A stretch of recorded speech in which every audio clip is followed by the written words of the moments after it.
మా యూట్యూబ్ ఛానల్కు స్వాగతం. మీరు మొదటిసారిగా వచ్చారు అంటే దయచేసి లైక్ చేయండి మరియు సబ్స్క్రైబ్ చేయండి.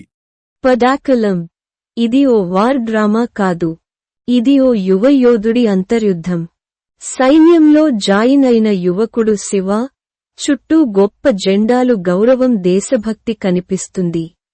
కాని లోపల మాత్రం నెమ్మదిగా కనిపించని గాయం కరకల్లా పాకుతుంది. ఓపికగా చెప్పుకుంటే ఈ సినిమా ఓ పెద్ద బాంబులాగా పేలదు. కాని ఒక్కో డైలాగ్ ఒక్కో సన్నివేశం మన హృదయంలో పేలుతాయి. ఓ రోజు శివ యుద్ధభూమిలో ఎగిరిన గోలీ మిగిల్చిన నష్టాన్ని మరిచేలా లేదు. మనం చూసేది కేవలం ఫిజికల్ యుద్ధం కాదు. ఒక మనిషి తన మనస్సుతో చేసే పోరాటం. దర్శకుడు అర్జున్ ప్రవీణ్ చాలా సెన్సిటివ్గా ఈ కథను నెమ్మదిగా అల్లతారు. యాక్షన్ ఉండాలి అనే ఖచ్చితతను పక్కన పెట్టి ఎమోషనల్ యాక్షన్కు ప్రాధాన్యత ఇచ్చారు. హీరో శివ పాత్రలో ధనుష్ శ్రీనివాస్ అద్భుతంగా ఒదిగిపోయాడు. ఆయన కళ్లలో దాగిన బాధ తన గుండె చప్పుడు విని నటించాడు అనిపిస్తుంది.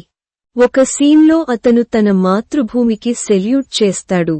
కాని మనం అర్థం చేసుకునేది అది దేశానికే కాదు, తన మనసులోని యుద్ధాన్ని కూడా గౌరవించడమే.